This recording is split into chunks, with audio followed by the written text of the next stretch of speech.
I'm Corbett Wall with DVAuction, here with your cattle market summary for the week ending January the 23rd, where all classes of cattle sold lower this week. Cash feeders were $5 to $15 lower for the most part, and the losses were seen across the board, all the way from your little featherweight peewee calves all the way up to your big heaviest weighted yearling feeders. Full decline was seen in the lower tier of the southeastern market, where those shippers are buying those cattle and sending them back to the west.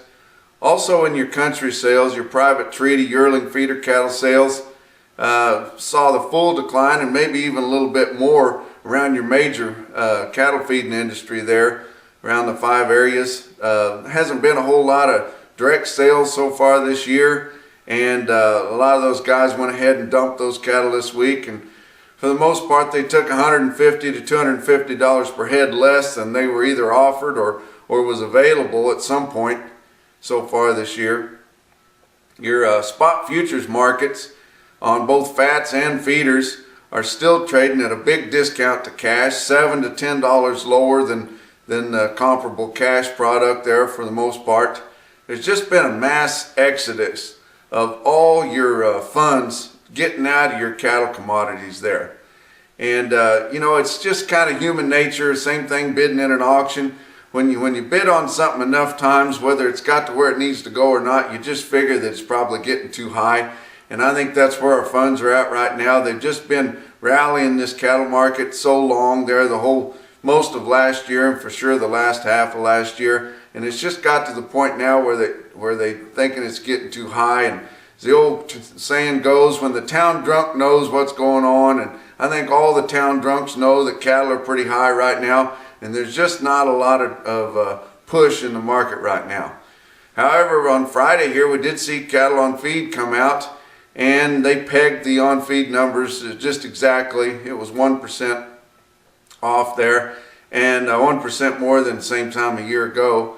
And your placements, though, they did miss those a little bit, and to the bullish side for producers. They're expecting a 4 to 5% drop in placements compared to the same time a year ago. It ended up coming in a full 8% lower. So, you know, we could see a little bounce early next week from that. It's hard to say whether the board will pay any attention to it or not. I hadn't paid any attention to too much. But we might see a little bit of bounce there. But for the most part, there's just not any push anymore.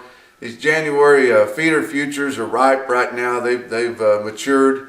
And they're still trading at a pretty big discount to the CME index, which is supposed to cash settle things. But the CME feeder cattle index put together by Market News, right now it's overinflated this time of year. It's heavily influenced by those real premium quality calves up in the northern plains right now.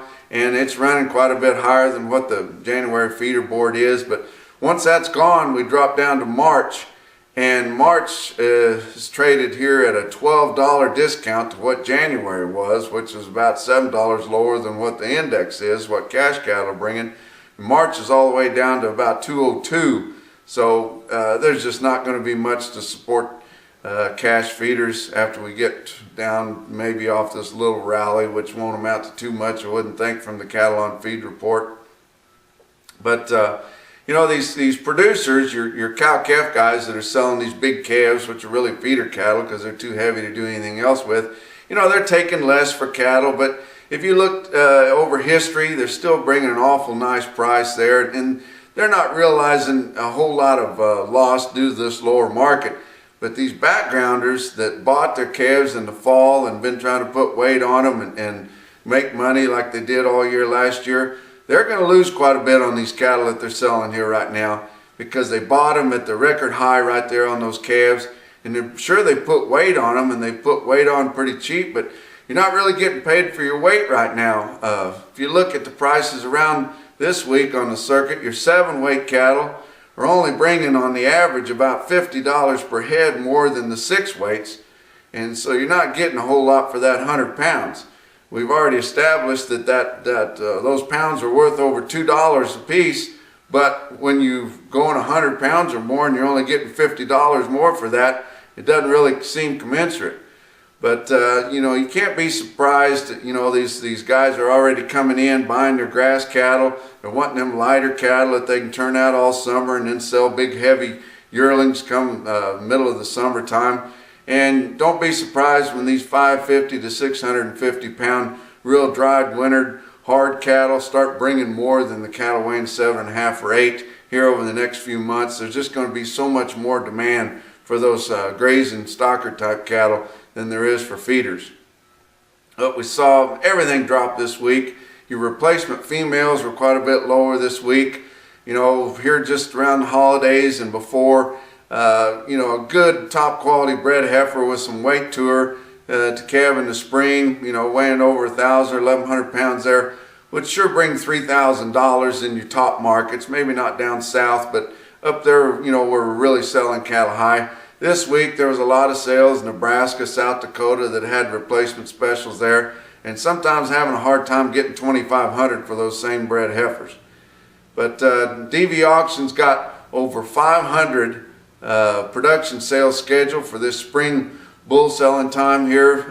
Any of you guys looking for bulls, get on DVAuction.com and look around and find a production sale from a breeder or purebred guy that you really prefer, and tune into those sales. Get right on there and get some top quality bulls. Your slaughter cows were sharply lower this week. It's just getting that time of year, and milk's gone down. The dairies are starting to dump the bottom half of their herd, so there's more of that boneless beef on the market. And now we're seeing that these foreign markets, like Australian places that have cattle, but they're mostly grass-fed, which a lot of that's going to be boneless. That meat's getting easier for foreign customers to buy, which normally we'd be exporting to.